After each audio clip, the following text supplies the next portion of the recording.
So my name is Samantha. Hi, I'm Jenna. And I'm Emily. We are from LRCC, Lutheran Retreats, Camps, and Conferences, where we have on-site at Luther Glen and El Camino Pines, but then we get sent out into congregations like yours to run a day camp. Day camp, kind of like Vacation Bible School, but a little different. We have worship and snacks and crafts and Bible study. This week our theme is This Little Light of Mine. So we will be starting the week off with Let It Shine and Let There Be Light, as Genesis taught us, followed by Trust, Jesus walking on the water, Moses, We Are Called, and then we will learn to shine our lights and spread them out to you. In honor of our theme, we have a song for you, This Little Light of Mine. You may know it.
Well, I was trying to think of a topic that we haven't used in the last few weeks, and I came up with seeds and planting and dirt and weeds, and I thought maybe it might, 3 weeks, why not do it again? Because the gospel lesson is about that. The gospel lesson is about God planting, or we planting, and God making things grow. And I've, growing up on the farm and being a gardener and all that, I'm always amazed at seeds. Seeds just are amazing. In every little seed, little tomato seed, there's a whole tomato plant, and all those luscious red tomatoes are all in there. And they're all packed in there very tightly because, you put it in the ground and they just kind of explode out of there. How God gets it in there, I have no idea. And I was always amazed, like a acorn. There's a whole oak tree, a great big, huge oak tree is packed into that little acorn. And a little squirrel carries this thing around. And the little squirrel will, as I've said before, plant this thing, no matter in different places. And if it happens to plant it in a crack in a rock, like I said before, who's going to win the battle? The tree is going to win the battle. It'll break that rock. The power of God coming through that little seed there. We plant seeds, tiny seeds, and God makes them grow. You might say tiny things have great influence, great power. Do you ever go out walking and you get a little tiny pebble, little stone in your shoe? Yeah. It affects your whole body. You just can't go on. And then the one I really love, all of you that are familiar with the desert, maybe some of you aren't familiar with the desert, In the desert there's cactus, and they have two different kinds of spines. One of those nice, great big things that, you can see those and kind of sort of stay away from them. But then what you don't see are those little hair-like spines that are insidious. We have a couple plants in our backyard that have those. I happened to let my hose touch one of those, and then I slid my hand down the hose. You've all gotten one of those things. One of those little tiny things. Never gotten one of those? Oh, you have. How one tiny, almost unseeable thing can cause you so much trouble. Tiny things have great power and influence us greatly. For instance, something we take for granted, a car. Think about the first time somebody had a wagon that had horses and said, you know what, let's put a motor on that thing, and then we don't need horses. And of course, everybody would have been laughing their heads off, and they'd be putting down the road at 3 miles an hour and think they were just flying along, and everybody yelling out, get a horse! But look what that one idea has. It's not only covered the entire world, it's changed families. Families used to live close together.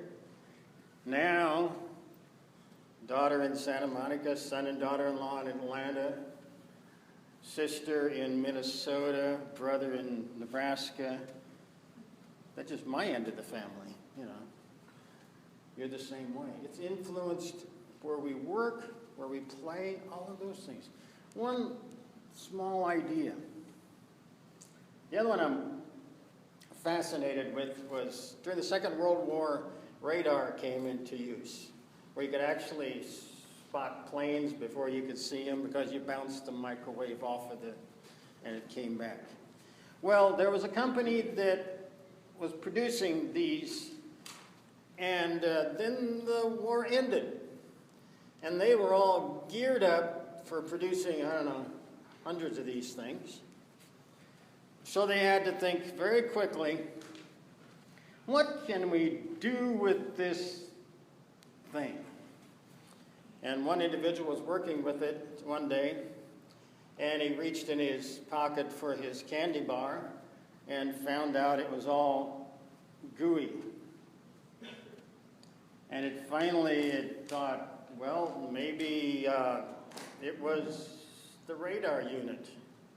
So he took an egg and put it there right next to it and turned it on, and within a couple seconds the egg exploded. And he said, aha!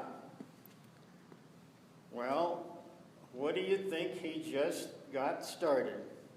He got started radar range microwaves, which are in every household across this whole country, even the world. And then we won't even talk about a couple guys sitting at a cafe and, you hear they're putting a store down the street, they're going to have $5 coffee down there. Oh, that'll never go anywhere. Or putting water in a bottle. Of course, in Joshua Tree, that's a pretty good idea right now. Small, tiny ideas can cause so much, or have so much influence. And you can think in your own life, let's put this in your own life, where a word was spoken to you sometime back in your history, and you still remember that word. It wasn't the nicest word in the world, and you remember that. One tiny word spoken. And And the flip side is maybe you spoke a word to someone, a tiny word that could not be forgotten and is influencing someone. Words like stupid and idiot and all those kind of things should be banned because they have so much power over an individual.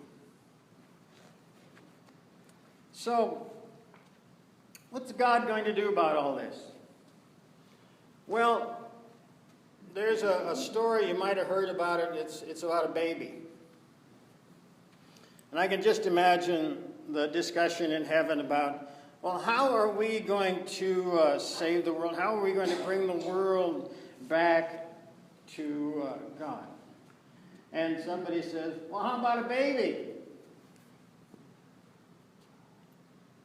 Just a baby? One baby? One baby. Born in Bethlehem. In the stable amongst the cows and donkeys and whatever else was there. One life that grew up, became a carpenter. And just a side note, because Jesus uses so many of these growing parables, you would think that he had a garden or something.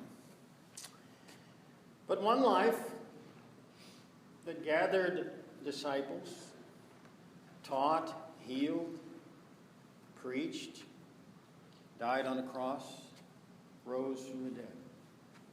One individual, one person that has changed the entire world, has changed the course of human history. One individual. And that influence, that one person has come and touched every one of us and included us, carried us into his story.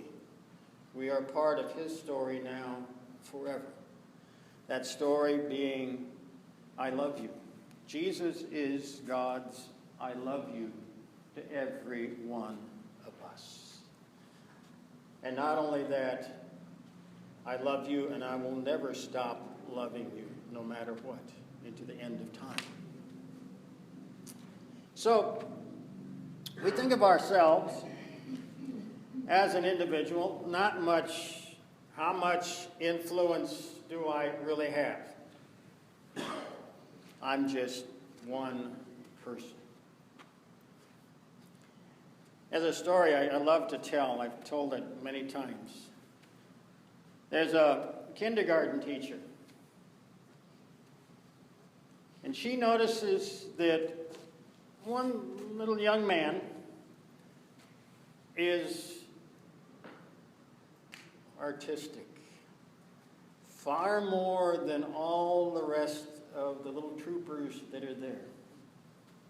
She sees in this one individual something special and kind of sort of just nudges him a little bit. Not that much more than anybody else in the class, but just, why don't you do a little bit of this? Well, fast forward quite a few years, and she's retired and has forgotten all about, well, I guess kindergarten teachers never forget their kids, but she gets this tube in the mail. Big tube. She's wondering, cardboard tube, what in the world? She pulls it out, and it's a great big poster for Walt Disney's Beauty and the Beast. And a little note that says, I did this. That was her kindergartner.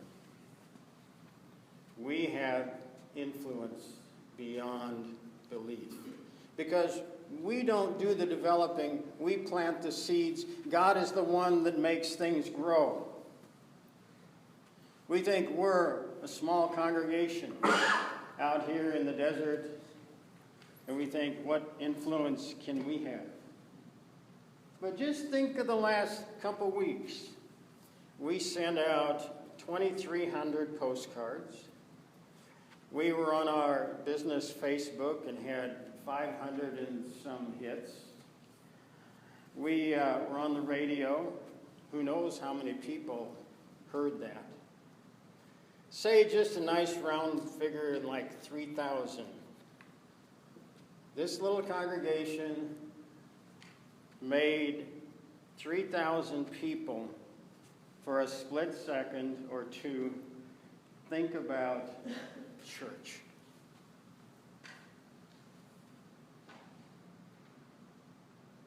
I'm letting that soak in. We have tremendous influence because we don't have to do the influencing. We are merely seed planters. Plant a seed, God makes it grow. We are to plant those seeds of God's story, of God loving us so much that he came here to die and rise again and say to every one of us, I love you. That's the seed that we plant, no matter where we go. And God does the growing. Amen. Amen.